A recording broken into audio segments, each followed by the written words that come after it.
We continue now at the top of Daf Pei Tes Amud Aleph and Meseches Bava Basra. This is Bava Basra Daf 89a.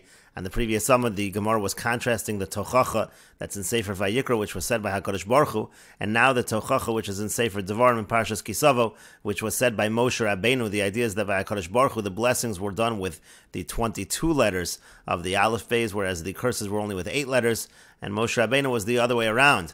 It was the 22 letters, it was 8 letters when it came to the blessings, and it was 22 letters when it came to the curses, as the Gemara now continues, Mi v'hoya im shamoa tishma viad la'avdam, from v'hoya, which starts with a vav, until la'avdam, which is with a mem, so that's 8 letters of the Aleph base, that's the blessings, v'kilalon be'asr mushtayim, and again in Parshas Kisava by Moshe Rabbeinu, the curses are with 22 letters. The idea is that by Kodesh Baruch Hu it's better, because it's the blessings that have more letters. And where do we see the 22 letters? Mi v'hoya im lo sishma, because it starts the curses with v'hoya im lo sishma ad ve'ein kona until ve'ein kona, so it starts with a vav and ends with a hey. That goes around the entire Aleph phase. That's 22 letters. Again, that's 22 letters by the curses of Moshe Rabbeinu in Parashas Kisavo. And the Gemara continues with the 2 dots. The Mishnah said, "Mokam shenohagu lamud bagasa v'chulu." If the local custom is to measure with one large utensil, so then you should use that. You shouldn't use a bunch of smaller ones. And the Gemara says, "Tanu Rabban," and the rabbis taught, "Minayin shein mochkin b'mokam shagochin." How do you know that you shouldn't level it in a situation where the custom is to measure it in heaps in the vessel? Ve'in gochin b'mokam shemochkin, and you shouldn't measure in heaps if the custom is that you should level. Talmud Lomer, the pasuk says, "Eifa shalema." Again, it says you have to have measurements that are good. You have to follow those customs. And the Gemara continues, and how do we know that if the person says that I'm going to level it in a place where normally the custom is to measure it heaping over the vessel, and then you say, I'm going to give a little less, but I'm going to charge a little less. Or the other way around, I'm going to do it in a heap, even though this is a place where they normally level it, and I'll have him pay a little more. How do you know she'ein shomen lo? How do we know I don't listen to him if he does that? Talmud Lomer, the pasuk says, Eifa shalema v'tzedek yalach. Again, you have to have righteous measurements. And the Gemara continues with another brisa relevant to measurements. Tanu Rabban, and the rabbis taught, Minayin shein ma'ayin b'makom shemachrin. How do we know that when you're measuring on a scale? So again, we said sometimes it's ma'ayin and you do it in a perfect balance, and sometimes you do machri, and sometimes you tilt it in the buyer's favor. So how do you know you don't balance it perfectly in a place where they usually tilt it in the buyer's favor? Ve'ein machrin b'makom shema'ayin, and the other way around also, you don't tilt it in the buyer's favor if it's a place where they do it as a perfect balance. Talmud Lomer, Evan Shleima, again it says Evan Shleima, you have to have perfect measurements. Now how do we know that if the person says, I'm going to do it as a perfect balance, and it's a place really where they usually tilt it towards the buyer, so you say you're going to charge a little less, or the other way around, you're going to tilt it in the buyer's favor in a place where they balance perfectly, and then you'll charge a little more. So how do we know that you don't listen to him?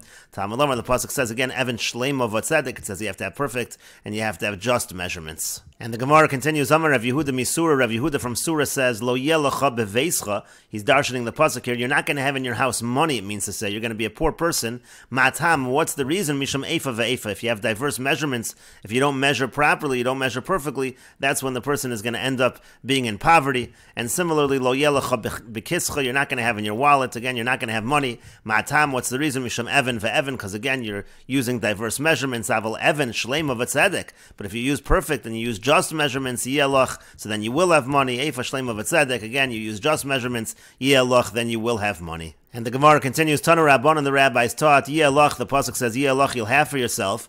Melamid shema'amidin agardim lamidos, ve'in ma'amidin agardim lasha'arim. That teaches that we appoint inspectors when it comes to measurements, meaning people should come and ensure, they should inspect and ensure that the measurements are just, but you don't need to do that when it comes to sha'arim. You don't need to do that when it comes to prices. The Rashbam says that the idea is that the market makes sure that a person doesn't overcharge, because there's competitors, but when it comes to measuring falsely, so then you need inspectors to make sure that it's being done properly. And the Gemara continues, Debei Nasiya ukimu agardmen bein lemidos bein l'sharim. In the house of the Nasi, they had agardmen, they had inspectors, both for measurements and for the prices. Amar le Shmuel lekarna, so Shmuel said to Karna, Pok Tani, who go and teach them, ma'amidan agardmen lemidos, that we have inspectors for measurements, vein ma'amidan agardmen l'sharim, but we don't have inspectors for the prices. So Nafak Darash Lu, so he went out and he darshan to them, he said the opposite. He said, ma'amidan agardmen bein lemidos bein l'sharim, that we have inspectors both for measures and for prices. prices. Amar Leisa, when he heard that he said to him, Mashmech, what's your name? He said, Karna, my name is Karna. And so he said, Tepuk le Karna be'enei. He said that a horn should come out of this person's eyes, and that's exactly what happened. And Nafka le Karna be'enei, a horn came out of his eyes. Different opinions what exactly that means. And the Gemara continues, V'yu Kaman Savar. The Gemara says, well, who did he hold like? Meaning, who did he hold like that he said, you have inspectors for both? Ki hoda Amar Rami Bar Chama, it's like what Rami Bar Chama said, Amar Rav Yitzchak, that Rav Yitzchak said, Ma'amidan agardim in bein lamidos, bein l'sha'arim. You have to have inspectors for both measurements and for prices, b'mnei haramoin, because of the cheaters. And the Gemara continues, Tanu Rabbanan, the rabbis taught, Haymevakesh mimenu litra, if he wants the amount of a litra, shokelo litra, so he weighs for him a litra, chatzi litra, if he wants a half a litra, shokelo chatzi litra, he weighs out a half a litra, ravia litra, if he wants a quarter of a litra, shokelo ravia litra, he weighs out a quarter of a litra. And the Gemara says, Ma'ika Mashman, what is that teaching us? It seems obvious. And the Gemara says, the misaknin and miskali ad hachi, that the weights go until there, meaning the smallest unit of measurement is a quarter litra, we don't do less than that. And the Gemara continues, Tanu Rabbanan, the rabbis taught, Haymevakesh mimenu shlosha rive litra. Let's say the buyer wants 3/4 of a litra. Now there is no measure, there is nothing that you could put on the scale that's 3/4 of a litra. So lo yomar lo shkoli shlosha rive litra achas achas. He shouldn't say to him, well, do 1/4 of a litra, do that 3 times. The problem with doing that is that then the buyer is getting the tilt in his favor 3 separate times.